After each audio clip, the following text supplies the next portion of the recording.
Alex, there's a specific kind of silence in a workshop just after you flip the breaker on a welder.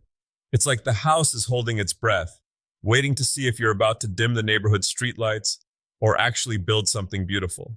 Looking at the state of your electrical panel, Tiger, I think the neighbors are just waiting for the inevitable fireworks. But honestly, I get why people are intimidated. Metal isn't like wood. You can't just shave a little off with a hand plane if you mess up. It feels permanent and expensive. It's the expensive part that keeps folks shivering on the sidelines. They see those $3,000 rigs in the glossy catalogs and think they need a second mortgage just to stick two pieces of angle iron together. But the truth is, the barrier to entry has never been lower. You can get into this game without liquidating your 401k, provided you don't mind getting a little grit under your fingernails. Okay, let's say I'm that person. I've got $100 and a dream, or maybe slightly more than 100. Where do I actually start? Because if I look up welder on Amazon, I get 10,000 results that all look like bright orange lunchboxes. Those lunchboxes are actually a miracle of modern engineering, though they do vary in miraculousness. First, you have to pick your poison: MIG, TIG, or stick. For a home shop on a budget, I usually point people toward MIG or its rugged, messy cousin, flux core. Why not stick? I thought that was the classic old man in a shed move. Cheap, simple, works on rusty tractors. Oh, stick is great if you want to feel like a Norse god forging a hammer in a thunderstorm. It's cheap, and it'll burn through rust and paint like a hot knife through butter. But the learning curve? It's like trying to light a match in a windstorm while wearing mittens. For a beginner, MIG, gas metal arc welding, is the point and shoot of the metal world. Point and shoot. I like the sound of that. But I've heard MIG requires those big, scary, high-pressure gas tanks. That doesn't sound very budget-friendly to me. That's where flux cord, arc welding, FCAW, comes in. It's essentially MIG welding, but instead of a gas tank, the gas is hidden inside the wire itself. It's a hollow wire filled with magic dust, flux, that creates its own shield when it melts. So it's more portable? Exactly. You can take a flux core machine out into the driveway on a breezy day, and it won't care. If you tried that with a standard MIG setup, the wind would blow your shielding gas away, and your weld would end up looking like a piece of Aero chocolate, just full of bubbles and regret. Regret is a very Tiger way to describe porosity. But wait, I've seen your MIG welds. They're clean. Flux core looks like a bird with a digestive problem flew over the metal. I won't lie to you, Alex. Flux core is messy. It leaves a layer of slag you have to chip off, and it spits sparks like a dragon with a head cold. But for someone starting out in a garage, it's phenomenal. Most of these entry-level multi-process machines on Amazon or at the big box stores can do both. You start with flux core because it's cheap, and when you've saved up enough for a gas bottle and a regulator, you plug them in and suddenly you're making those pretty bead-like welds. Okay, so we've picked a machine. Now let's talk safety, because I'm quite fond of my eyesight and my skin. Good, because the light from a welding arc isn't just bright. It's essentially a concentrated dose of the sun's surface. It'll give you a sunburn in about 30 seconds. You need a helmet, and this is one area where I tell people, don't buy the absolute bottom of the barrel option. What's the difference? Is a $50 helmet going to leave me blind? Not blind, but maybe with a headache that feels like a mule kicked you. The cheap ones have slower auto-darkening sensors. A tenth of a millisecond doesn't sound like much, but if you're striking an arc 100 times a day, those tiny flashes of light add up. Get a decent mid-range auto-darkening hood. It should have a grind mode too, because you're going to be doing a lot more grinding than welding starting out.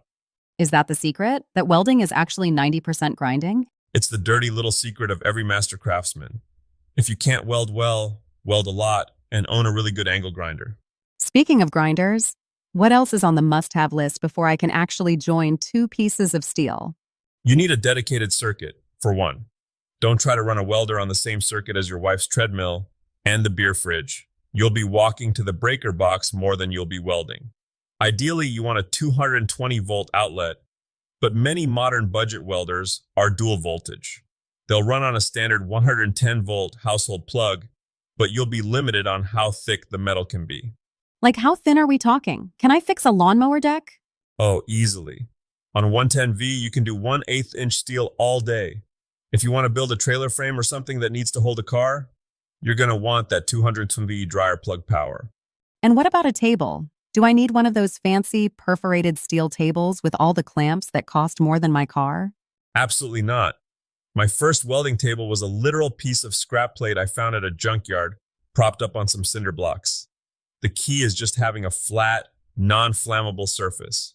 If you weld on a wooden workbench, you aren't a welder, you're an arsonist. Fair point. I'll keep the fire department off speed dial for now. But what about the stuff nobody tells you? The hidden costs that sneak up after you've bought the shiny machine? PPE, personal protective equipment, is the big one. You need leather. Not fashion leather, but heavy-duty cowhide. A spark falling into the crease of a synthetic sneaker is a dance you only want to perform once. And gloves don't go thin. You want to be able to pick up a piece of hot steel for a second without your skin turning into a steak. And the metal itself? Where does a budget hobbyist get material without paying boutique prices at the hardware store? Step 1. Stop buying metal at the hardware store. They charge by the inch like it's made of solid gold. Find a local steel supply yard. Most of them have a remnant pile, bits and pieces left over from big industrial jobs. They usually sell it by the pound. You walk in with 20 bucks and walk out with enough steel to keep you busy for a month. Just stroll in and ask for the scraps? Basically, just don't go in there looking like you're lost. Bring a tape measure, wear your boots, and be polite to the guy at the counter. Those guys have forgotten more about metallurgy than I'll ever know. You mentioned TIG earlier. Why is that the final boss of welding? It looks so peaceful in the videos. No sparks, just a quiet hum. It's the height of the craft. It stands for tungsten inert gas. You're holding a torch in one hand, a filler rod in the other, and usually controlling the heat with a foot pedal. It's like playing the drums while performing surgery. So not for me yet. It's for when you want to weld aluminum or stainless steel, stuff that needs to look like a stack of dimes, but it's slow, and the machines are pricier. If you're just looking to build a workbench or fix a gate, TIG is like using a scalpel to cut a steak. It'll do it, but you'll be there all night. Okay, let's talk real world. Give me a shop disaster moment from your early days, something that taught you a lesson the hard way. Oh man.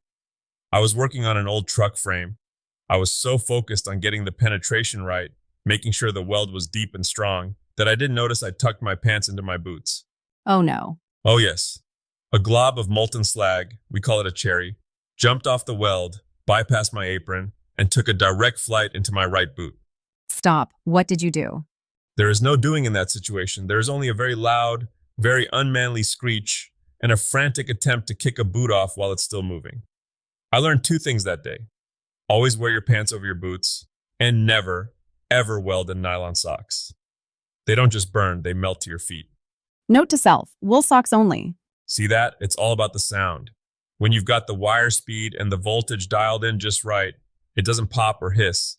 It sounds like bacon frying in a pan. Bacon? Seriously? Best sound in the world. If it sounds like a machine gun, your wire is too fast. If it's just stumbling and dying, you're too far away. But when you hear that consistent sizzle, you're cooking. I've heard people talk about dry firing or practicing without the machine on. Does that actually help? It's the only way to build muscle memory. I've spent hours just moving a cold torch along a line, practicing how to keep my hand steady. Because once that arc light hits, your world shrinks to about 2 inches of glowing metal. If you haven't practiced the movement, you'll wander off the joint like a drunk on a sidewalk. What about fumes? We're in a garage. Am I going to pass out from the smoke? Ventilation isn't a suggestion, it's a requirement, especially if you're using flux core or welding on anything galvanized. Galvanized steel has a zinc coating that, when burned, releases metal fume fever. It'll make you feel like you have the flu for 3 days. Always grind off the coating before you weld and keep a fan moving the air away from your face. Metal fume fever sounds like a bad 80s band name. It feels worse than their music. All right, so let's recap the budget Tiger Den setup.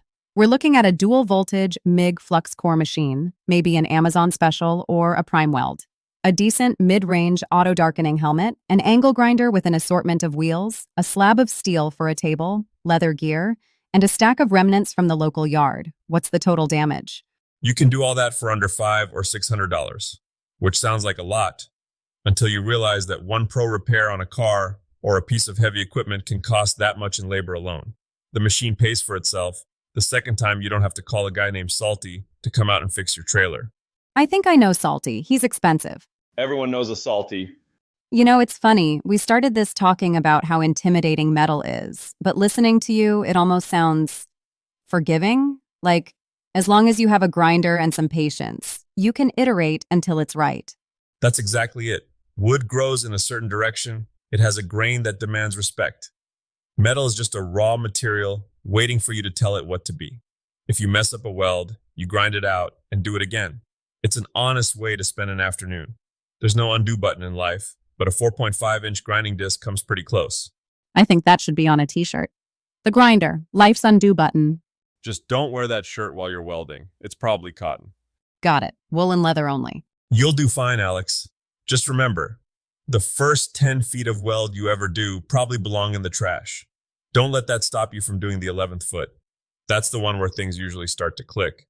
I'm ready. I might start with something small, though. Maybe a plant stand before I try a bridge.